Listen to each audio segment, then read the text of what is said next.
8 of the Fantasy Football Q&A here at Yahoo. As always, I'm your host, John Daigle from Establish the Run. And as always, at the top of the show, I'd like to begin with a couple takeaways from the night before, if there are any. And obviously last night there was, as Oronde Gadsden continued his what's been essentially a 3-week breakout now. He's been on my waiver wire at Establish the Run for 3 consecutive weeks. What usually happens is that people pick up or start paying attention too late and thus have to spend actual fab, which I'm sure you all did last week after he broke Antonio Gates' rookie record for single game receiving yards that Gates set in 2019 for the Chargers. But nonetheless, continued his breakout last night with a season-high 94% route participation on the Chargers dropbacks. The Chargers who got Joe Alt back, and then as expected, continued leaning on Justin Herbert and the passing offense to stay congruent. But how that's affected everyone else is the most important takeaway, because last night it was a season low, not like Gadsden, season high mark, a season low 50% route participation for Keenan Allen. Not to mention Quentin Johnston has come back now in 2 games since his injury, seeing only 11% and 0% of the team's targets. Not great, Bob. We have no idea if Johnston's going through an injury. No clue. That could be the case. But at least from what we've seen, based on all the numbers behind the scenes, it's not just that Johnston could be going through an injury, regardless of his targets or lack thereof. It's the fact that Gadsden is playing more. Even last night, he had more slot routes, 10 to Keenan Allen 6. So that naturally takes away from Keenan Allen and Quentin Johnston, because obviously Gadsden is earning targets as well. He's now seen at least 17% of the Chargers' targets in 3 consecutive games. But also Trey Harris, as little as Trey Harris has popped on film, caught a touchdown last night. It's the fact that also these last 2 games, after directly replacing Quentin Johnston in 2 wide receiver sets a few weeks ago in the game that Johnston missed, Trey Harris in that one played over Keenan Allen with a route on 86% of dropbacks. It's the fact that these last 2 games since Johnston's return, he actually has hovered around a 33% route participation. And that's enough in a log-jammed receiving room. That's enough to take away from Allen, to take away from Johnston. And so the fact that Trey Harris isn't going away and he's playing enough to make it a rotation, that's what's so concerning for Keenan Allen and Quentin Johnston moving forward. I would not sell Johnston right now because he has no value, right? You're not going to take pennies on the dollar for a player who previously was leading the team in target share at 22.9% whenever he was healthy through the first month and a half of the year. But could definitely continue to run routes but not earn targets, as Oronde Gadsden has clearly become a key piece of the Chargers offense. So Keenan Allen, a player you can definitely sell, still will garner something back. Quentin Johnston, like trying to sell Saquon Barkley, it's just too low.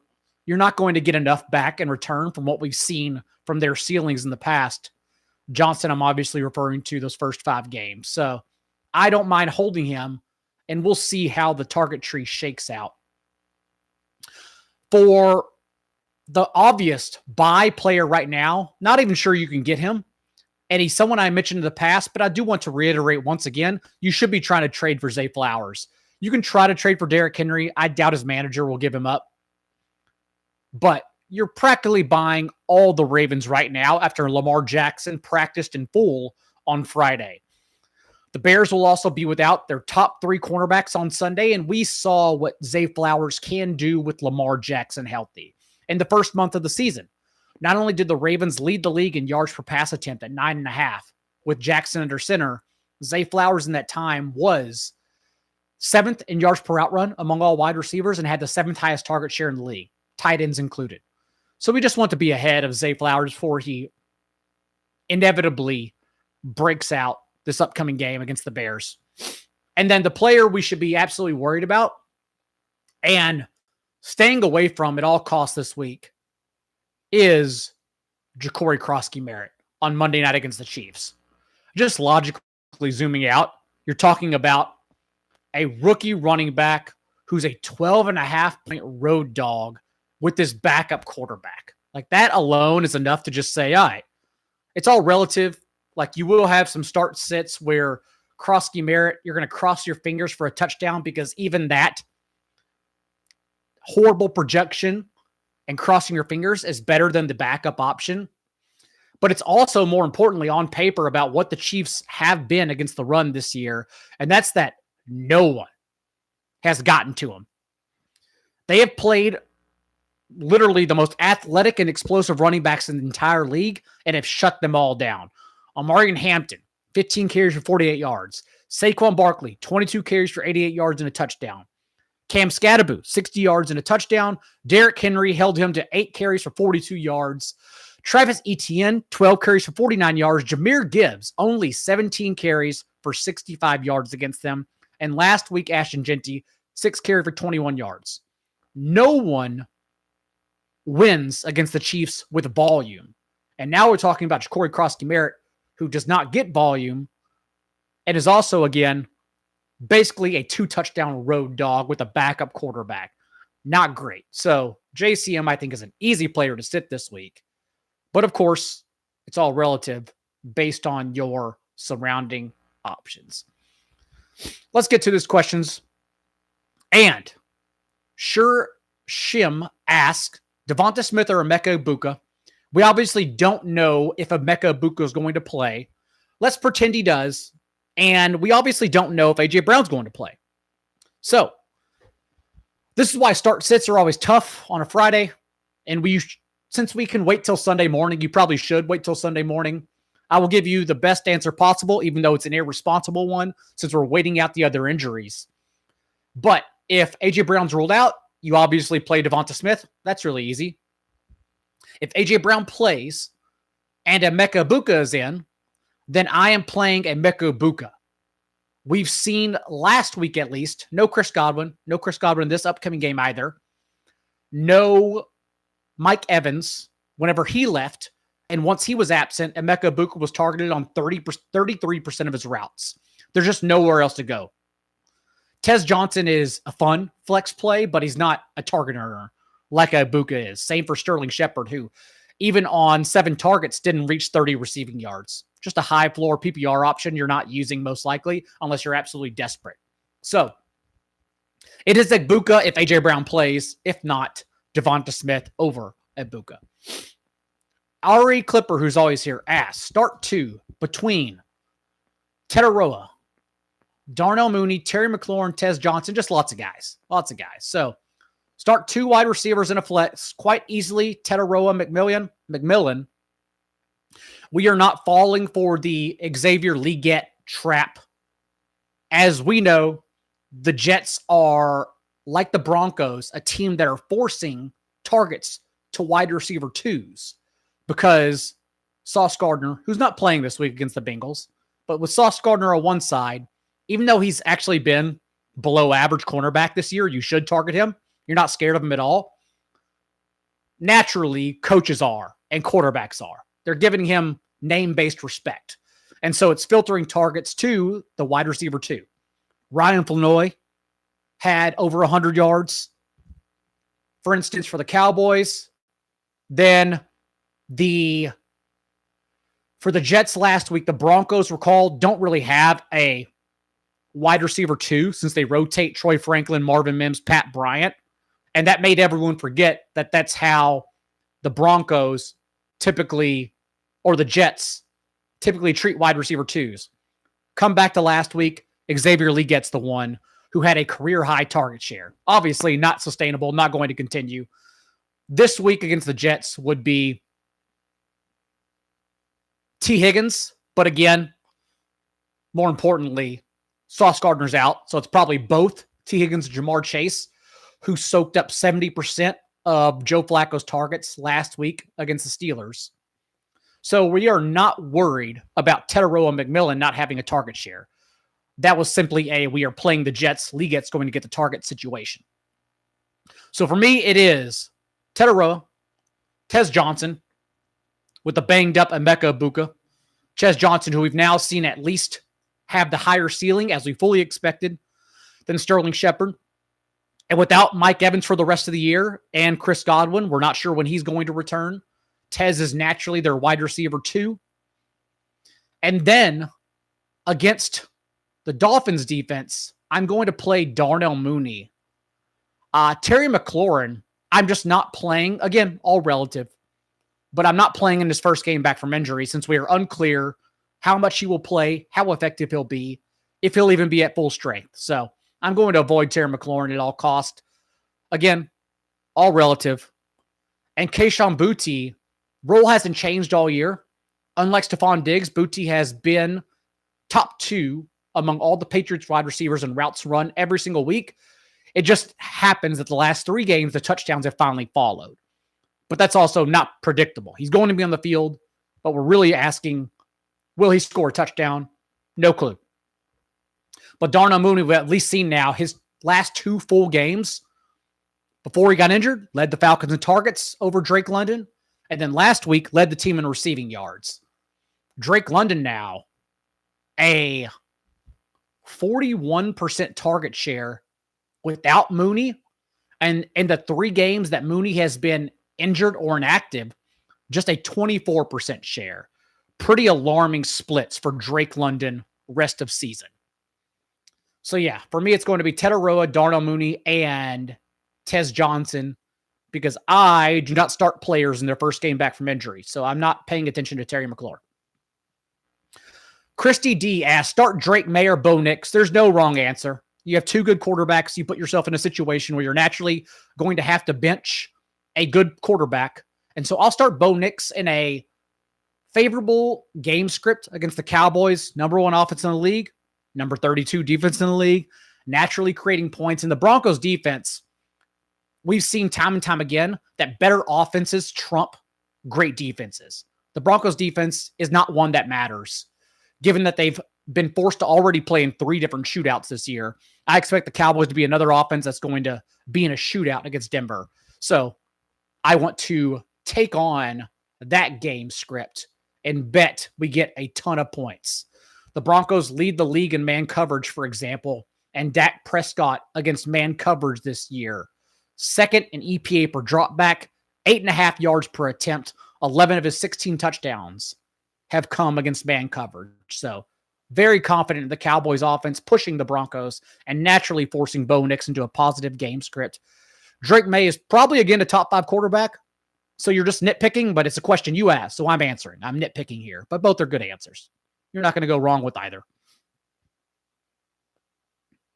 J Dabs is in Dynasty as a contender. And would I rather target James Cook or Josh Jacobs? Jacobs, who has 24 touchdowns in 24 career games with the Packers. And I'd rather go James Cook. Just got the massive deal, staying with the best environment and the best offense with the best quarterback and Josh Allen. What the Bills coaching staff said all offseason, it was true. James Cook got the money, so why would they use anyone else? And so far, so good. So I think it is James Cook over Josh Jacobs. Younger, better offense, better quarterback. Start 1. Doug W., I believe, is asking. Monangai, Pollard, or Gainwell. And we saw Gainwell, you can't start at all.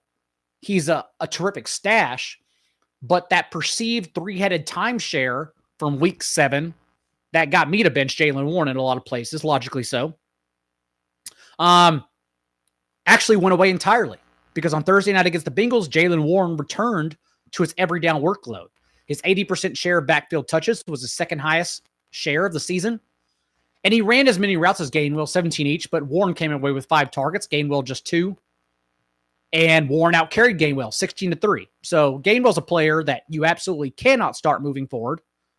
He's a terrific stash, but not anyone you would ever play. So between these two, I'm going to go Monangai over Tony Pollard. We have multiple outs. Monangai, even in the first half, so you take away blowout game script for the Bears against the Saints. Even in the first half, Monangai 6 touches to DeAndre Swift's 10. And it was a season-high share of backfield touches for Monangai. But more importantly, you have multiple outs because anything is possible in that game. Swift is questionable. We fully expect him to play like last week. But he could have been limited. He could have only handled roughly 60% of their backfield touches because he was banged up. That's why they got Monangai more involved. It's also the range of outcomes for that game is like Lamar Jackson not being healthy and the Bears dominating that game. That could happen. I'm not saying it's going to happen, but it absolutely could happen. Would not be shocking at all.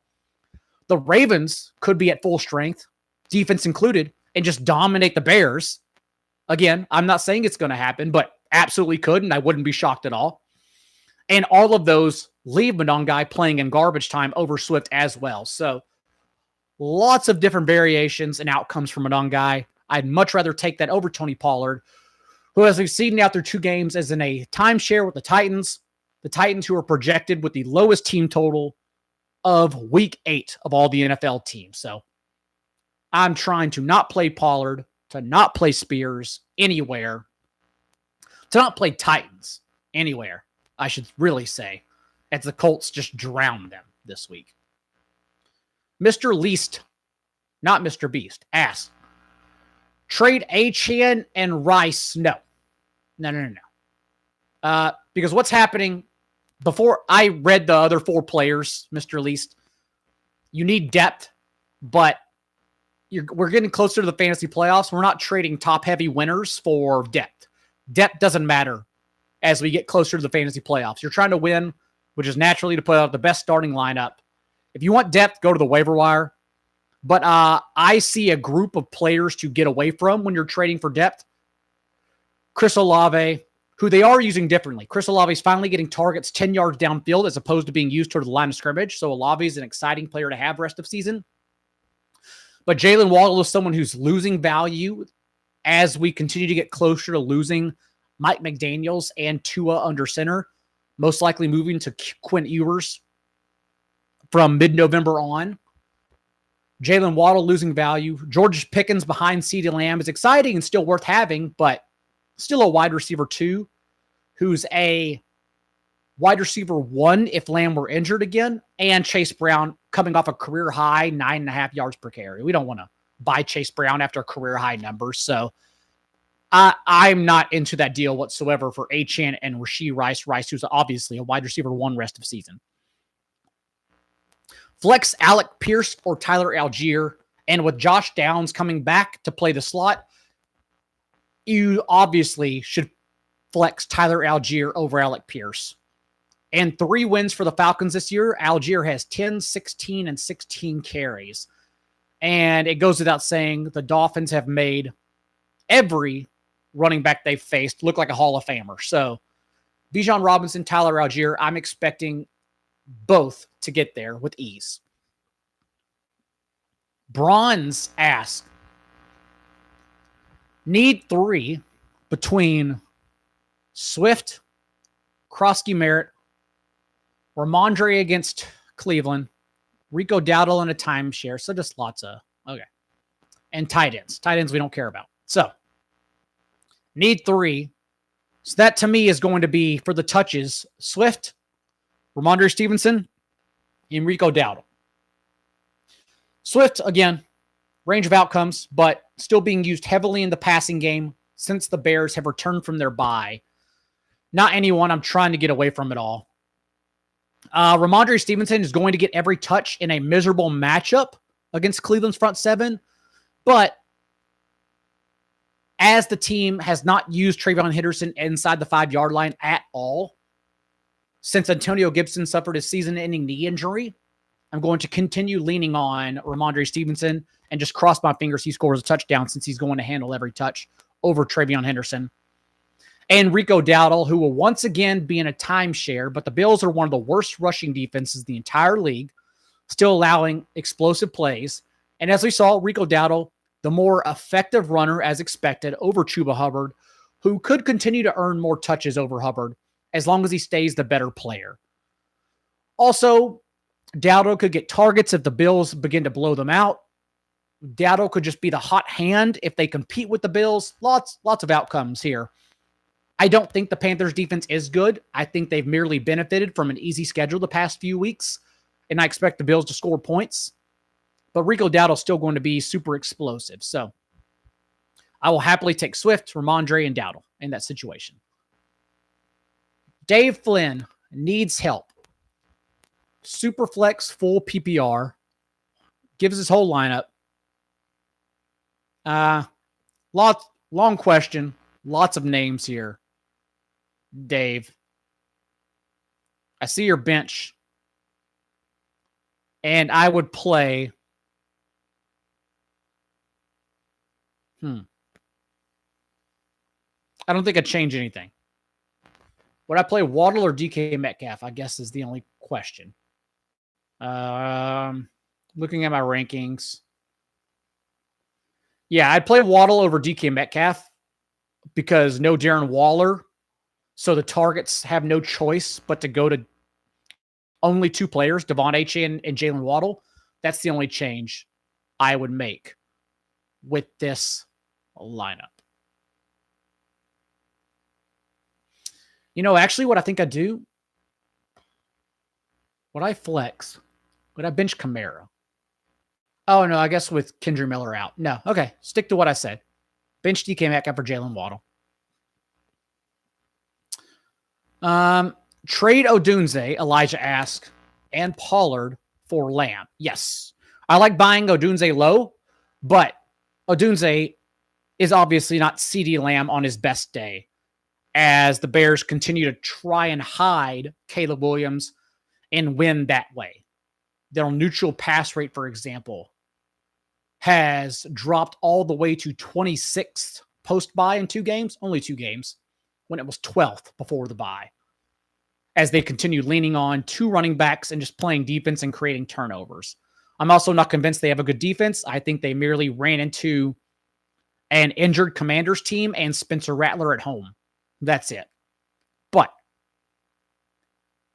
CeeDee Lamb, quite obviously a top 5 wide receiver rest of season. Odunze is not that. Although I like buying Odunze low, he is not that. So, same thing that's happened. I expect him to bounce back, but honestly, the run out so far for Odunze is exactly what happened last year where he faded away. Again, expecting him to be better, but you obviously want Lamb for bench players. Tony Pollard is a bench player. Ethan Cook asked to flex Tetaroa, Deebo Samuel, or Quinshon Judkins. And the Patriots' run defense has been one of the, as expected, with spending the most cap space on defense this offseason.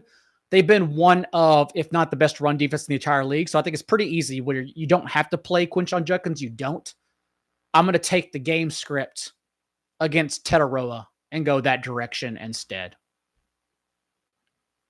And flex him again over Deebo Samuel, who last time we saw him try to play through his heel injury, he averaged a season low, less than 3 yards per touch. No idea what we're expecting or what we're going to get from Deebo Samuel, so I'm not starting where I don't have to. Maybe he does well, but it's all relative, and Tetaroa is a better play than Deebo, so I'm personally not worried about starting Deebo with your start-sit question. Okay. Need other league flex help, Dave Flynn asked. Start out of these guys: Rico Dowdle, Darnell Mooney, Tez Johnson. So it's basically Rico Dowdle or Tez Johnson.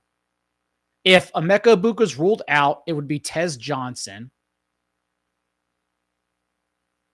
If not, I think I take the 15 plus touches for Rico Dowdle over Tez. Again, because the Bills' run defense is slow, first of all. Gosh, they even look slow when you watch them. But they've been so bad at allowing explosive plays this year on the ground. I think Dowdle's in a pretty good situation. So I'm going to start Dowdle over Tez. But if Ibuka is ruled out, I'm starting Tez over Dowdle. Full PPR. Daniel Chung asks, trade away Barkley for Sutton and Pacheco. Now, that's not enough. Pacheco's ceiling is still extremely limited. Brashad Smith continues being used more and more in the passing game, which limits Pacheco's ceiling that way. And then Kareem Hunt has out-carried Pacheco 4-0 inside the 5-yard line, so Pacheco has no touchdown upside. Like, he's a RB3 or flex. He's fine. But we also know Saquon Barkley's ceiling, which is the overall RB1 that we saw last year. And remember, we're not even halfway through the fantasy season yet. There's too many NFL games. The season goes on way too long. So the last thing I'm ever going to do is give away Barkley, who we saw his ceiling. We saw his range of outcomes last year. Give him away for cheap. I'm not doing that. So no, I'm not trading him for Sutton and Pacheco. Doug W. asks, is Pollard droppable if he doesn't get traded? He's not necessarily droppable, but he's not a player you ever want to use, given that he's on the league's worst offense and with Spears back in a timeshare. Like you would always use Woody Marks. Pollard and Spears are closer to Monangai than anything. It's like the worst version of Seattle's backfield, which is also not fun to start. Anytime Kenneth Gainwell gets a carry, you're like, yeah, that's why he shouldn't get carries. And Zach Charbonnet handles all the carries inside the 10-yard line as the player with a higher touchdown upside. So Titans backfield is not one I'm dropping just because if one gets injured, then we get Pollard, which wasn't good in the first month without Spears, but he was a startable RB3. So I'd take that. And that's why I'm holding on to Pollard and Spears, hoping that one is removed from the equation and eventually one becomes like a 70-30 type workload backfield. Johnny B asks, trade Ibuka for Odunze and Bucky. And I will say no. If I could guarantee Bucky Irving would be back after the bye in week 10, I would say yes. This is a trade where you obviously want a starting running back. You would be getting back a starting wide receiver. That's cool. But honestly, we haven't heard any news on Bucky Irving. So much so that I wonder if the team is ominously not sure when he'll be back. And that's why they didn't put him on IR, because they already have so many players. They can only have 4 on IR designated to return. I genuinely don't know what's going on with Bucky Irving. We haven't got a solid update on his injury. So because of that, I'm definitely still shying away from giving up too much for him. And Emeka Ibuka is too much for him. So I personally will not make that deal and trade away Ibuka. For PPR, the best wide receiver stash. Mooney, Slayton, strictly stashes, by the way. Downs, Burden. In terms of strictly stash, I think Downs is the most usable. Obviously, it's the most efficient offense in the entire league. And last time we saw him with Pierce, did play a season high in routes run. It wasn't much still, but a season high in routes run from 2 wide receiver sets. So that's still possible that Downs is their wide receiver 2, again, in the most efficient offense in the league. So I think Downs is most usable. But the best stash, if it were to come to fruition, which again, not guaranteed that it comes to fruition, but Luther Burden, I'm still interested in. Not shocked at all that Burden's route participation had a negligent dip. 41% a couple weeks ago. That a short week for a rookie, we shouldn't expect much bump. So following Monday night, they go to Sunday at home against the Saints. Short week again. Burden's route participation dips to just 33%, whatever. Caleb Williams only had 21 dropbacks in that game, so I don't care, as they leaned on the running backs. But now, with a proper week to implement Burden more, not to mention we don't expect them, the Bears, to be in the same kind of game script against the Ravens that they were in the Saints, where they took a 20-0 first half lead. I would expect more Burden in this game. And again, the dominoes have to fall correctly. There's no guarantee. But if the dominoes were to fall correctly for Burden, I think he has more upside, to answer your question, than Mooney and Downs, which are the two better plays here. So more immediate points are definitely Mooney and Downs. Better stash, just in case it were to happen, is Burden, though there's no guarantee it happens. All right, Johnny B. Yep. You showed me your team, and I answered your question earlier. I believe I did anyways. Yeah, for Odunze and Bucky, but it does come down ultimately to, I'm not sure. I'm really not sure about Bucky. I wish I had a harder timeline and more information on when he was going to return. But Bucky Irving, Chris Godwin, the Bucs have been very mum on their injuries when they're going to come back. Not only that, but Chris Godwin, you can't start him in his first game back anyways. We already saw that Chris Godwin couldn't reach 30 receiving yards in his first 2 games back from injury. So even when he's going to return, like, he's a player you stash, I think it's probably droppable. But you obviously can't start Godwin at all until we see him actually do something. Otherwise, it's a waste of a starting spot. Doug W. continues on. Should Trey Benson retake over the Cardinals' backfield? No problem when he's back. Yes. Trey Benson has the highest draft capital with this organization, same coaching staff, and was still not a workhorse that Thursday night game we saw him, as Amari DeMercado was used on passing downs and the 2-minute drill. But the fact that they've now pretty much iced DeMercado and DeMercado's injured himself, I think that tells us that maybe Michael Carter, not Bam Knight, since Michael Carter has still been the pass catching back over Bam Knight. Maybe Michael Carter is still taking DeMercado's role when Trey Benson comes back. But there's another universe where Benson gets everything for himself. So I'm expecting Benson to return to the same role we saw on Thursday night against the Seahawks, where he's at least handling 70% of their touches, but there is an outcome where he handles more. So you take that. You don't want to drop that at all.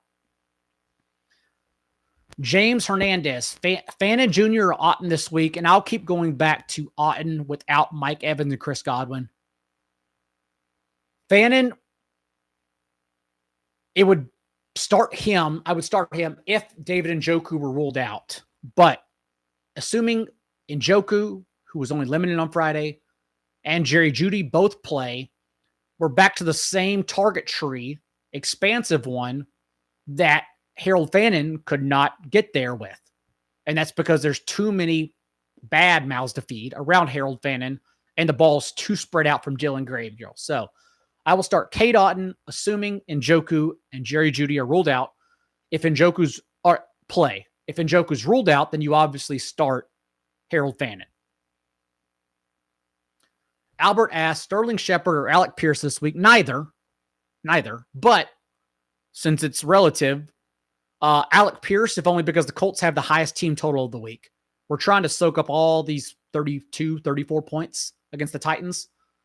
And Daniel Jones, Alec Pierce, Josh Downs, Michael Pittman, Jonathan Taylor, Tyler Warren, all startable this week, just to get exposure in a week where we have many injuries and 6 teams on bye. So Alec Pierce, just for the environment, understanding he could easily outscore Sterling Shepard on 1 catch. Easily. Ari asks, Devin Neal a good stash? Yes. I don't expect Devin Neal to get any amount of work, a lot, especially like Kendry Miller was doing, since Devin Neal's still just a 7th round rookie, whatever. They healthy scratched him happily in place of Kendry Miller.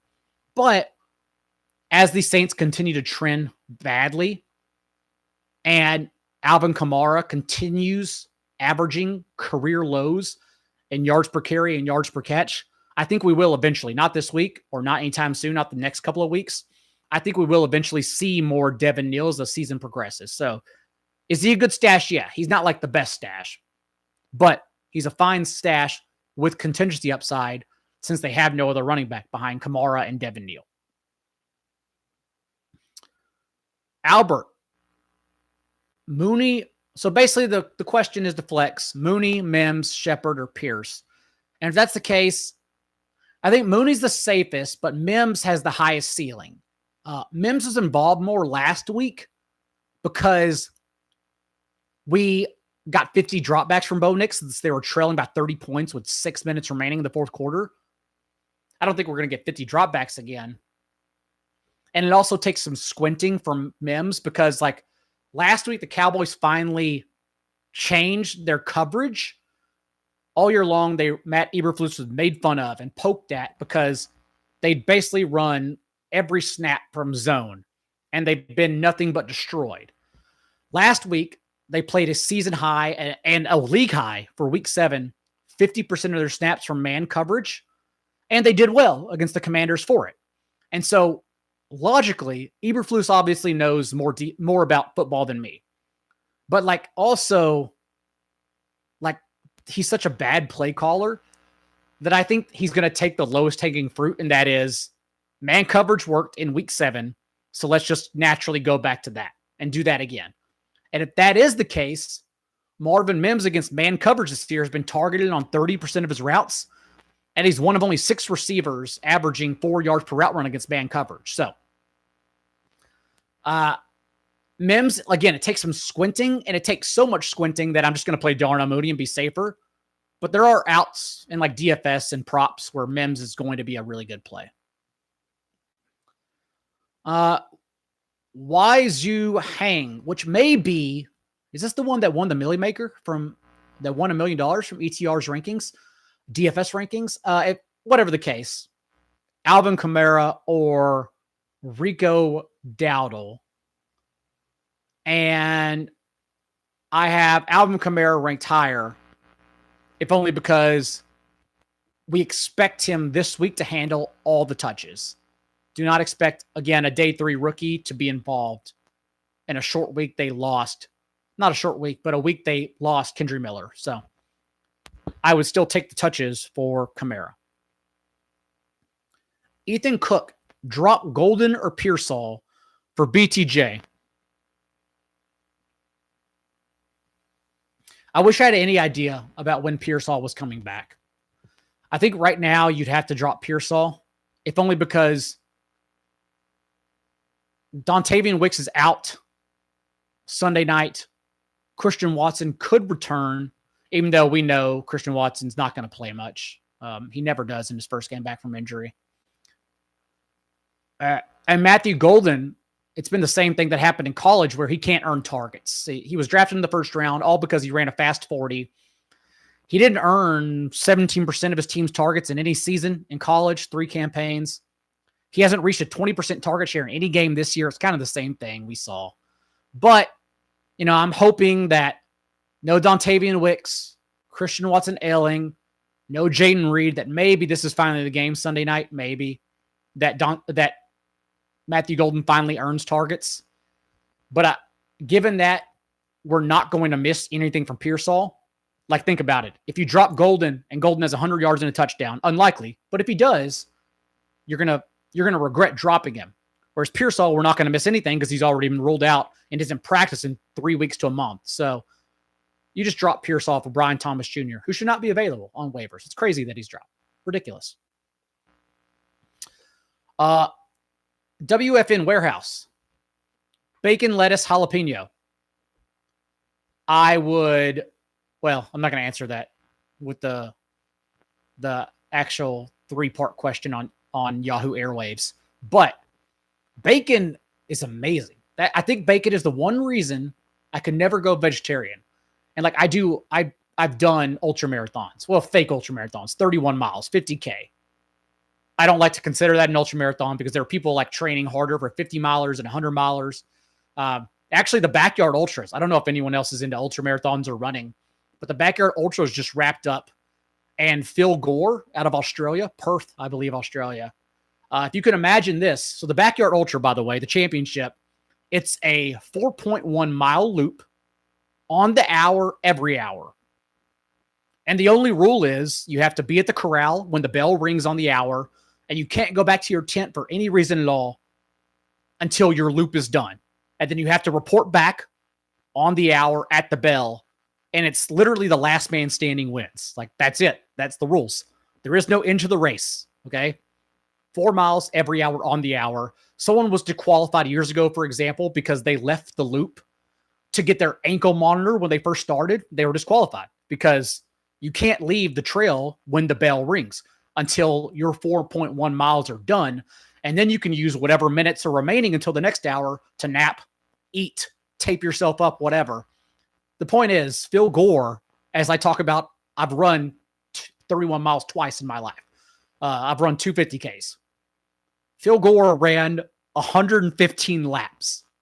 So he ran the equivalent of, I think it was 450 miles, 115 hours, nonstop. His fastest lap was 37 minutes. So we got 23 minutes of food and nap or whatever. His slowest lap was 57 minutes. So we got 3 minutes to get himself ready for the next hour. But 115 laps. And also the funniest part about it is, like, the last person dropped out at 114, but in order to win the championship, to be the last man standing, you have to do a loop on your own. So last guy drops out at 114. Phil Gore runs the 115th lap, 4 miles, 4.1 to win the championship. Also funny, that's not the longest he's run. Phil Gore has run 119 laps in the past. So he could have gone another, I don't know, half a day. But 4 days, basically only napping and only not even carving up, salting yourself to death is just insane and astonishing and amazing human behavior. I say all that to say bacon's amazing, and I eat plant-based when I'm training for runs. I'm not in training season until January now for my next 50 miler. But bacon's amazing. That was my whole point, and I can't go fully plant-based because bacon and pork belly are just far too good and perhaps the best dishes in the world. All right. And I'm a foodie, and I still think bacon and pork belly are to die for. Anyways, beyond the point. Roth Terburriuskane, I don't know, traded Judkins and Kittle for Henry. That's a fair deal. And we'll scoop up Loveland on waivers, betting on second half explosion. Yeah. That's fine. So George Kittle's a player to buy low, by the way, because he comes back, he's fully healthy. 80% of snaps. He just doesn't get a target only because, one, we knew Raheem Morris, after blitzing Josh Allen on 60% of his dropbacks on Monday Night Football, we knew Raheem Morris was going to send the house at Mac Jones. And Mac Jones has been terrible against the blitz this year. I believe I talked about that last week. So we expected the 49ers passing game to struggle, but George Kittle was clearly healthy because he changed the 49ers running game entirely. It is no surprise Christian McCaffrey had his best day on the ground. Over 5 yards per carry, a season-high rate of power runs, so a fullback on the field with the tight end, basically power formations, a season-high rate of power runs, all because George Kittle, the best run-blocking tight end in the entire league, was available. So, like, obviously you should buy Kittle low right now because he was at full strength and only didn't get a target because that wasn't the game plan at all.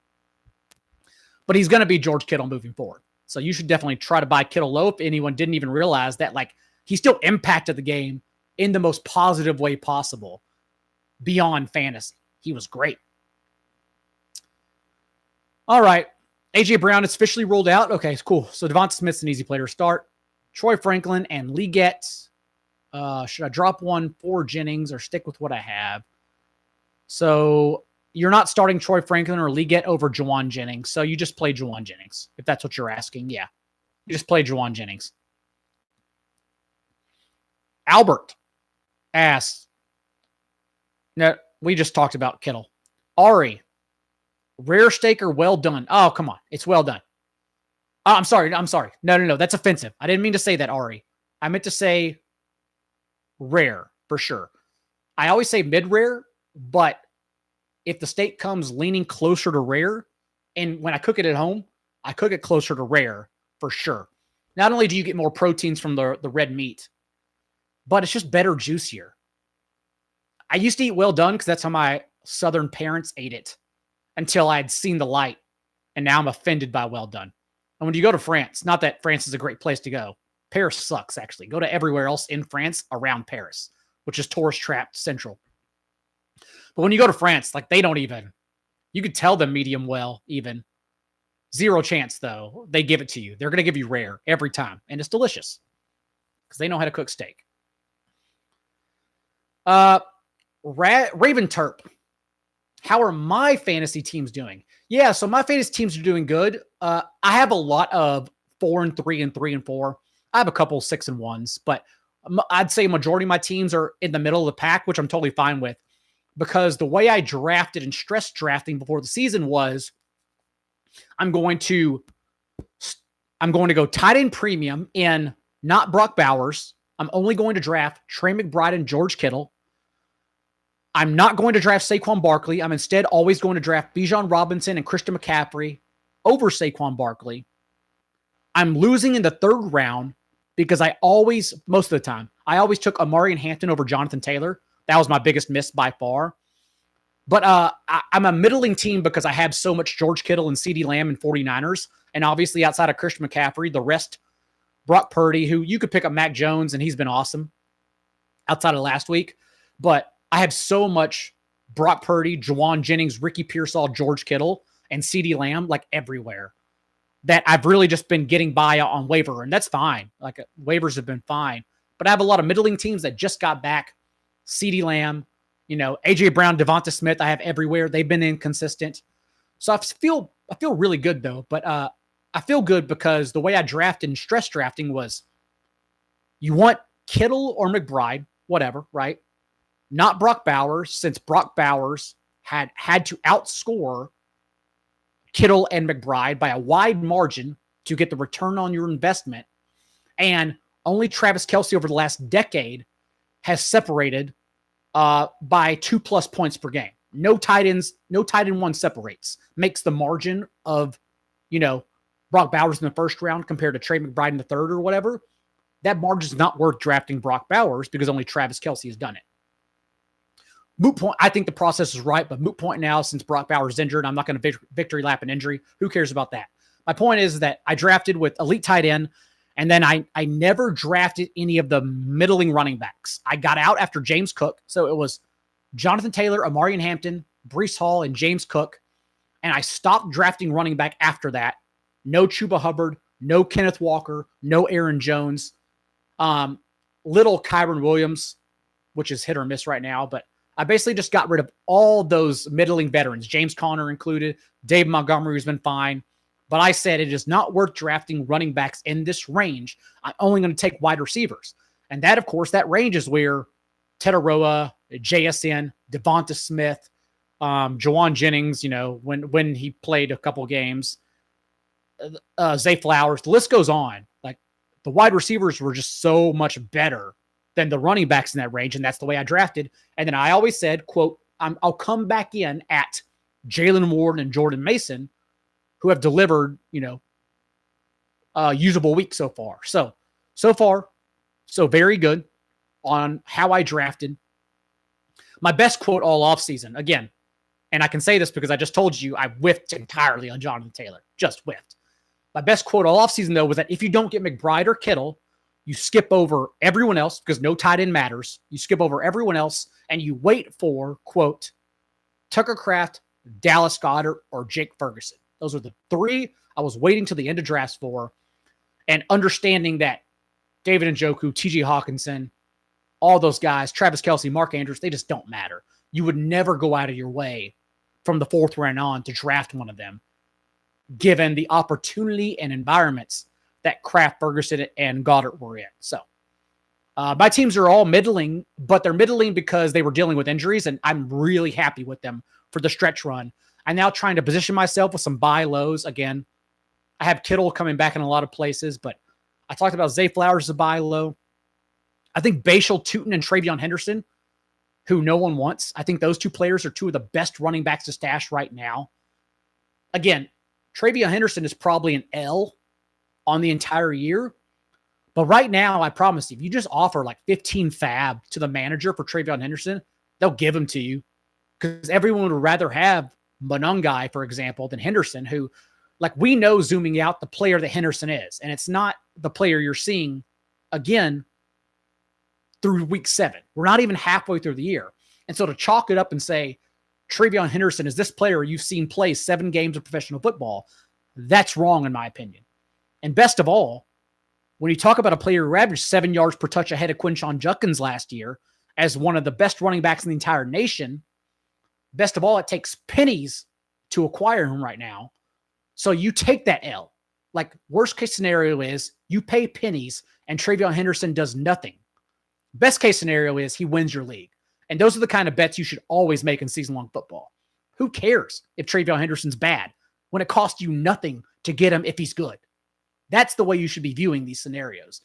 And Bashal Tutin right now is another one that they're going to come back from the bye. Travis Etienne's yards per carry and just overall efficiency has dipped the last few games. What if they come back from the bye and Tutin, the most athletic running back quite literally in combine history, what if he even gets half the touches? What then? Suddenly he's a player you want to pick up as the number 1 overall stash in week 9. And so I'm getting ahead of that with the bye. Those are my 2 guys. Anyways, quick rapid fire here. Chief Matt, Judy or Iomanor? Very clearly Judy. You may not get nothing from Judy. You may get absolutely 0 from Judy, as you've gotten all year. And Judy's droppable in 10-team leagues for sure. But when you're asking Judy or Iomanor, it's definitely Judy because you're at least getting the targets for Judy. And finally, Tim Petrides asked, Ibuka for Garrett Wilson, Devontae. I would rather have Ibuka, but I get it. I get it. You're getting 2 starting wide receivers. So they're at least getting the nuclear target share from Garrett Wilson weekly. And perhaps the targets are more efficient from Tyrod Taylor moving forward. And Devonta Smith, you're betting on the Eagles offense. I think in terms of best player, Ibuka's far and away the best player in that deal. But you are getting 2 starters, so I think it's fine. I think it's a fair deal. Not everyone likes to hear it's a win-win, but that is a win-win combination. But that being said, that's the Week 8 Q&A. As always, if you're tuning in late, you can find me on Twitter at NotJDaigle, and the waiver wire will be back up at Establish the Run starting Monday night for your Week 9 needs. Good luck this week. And as always, remember, be a little bit kinder. What's required. I'll talk to you next time.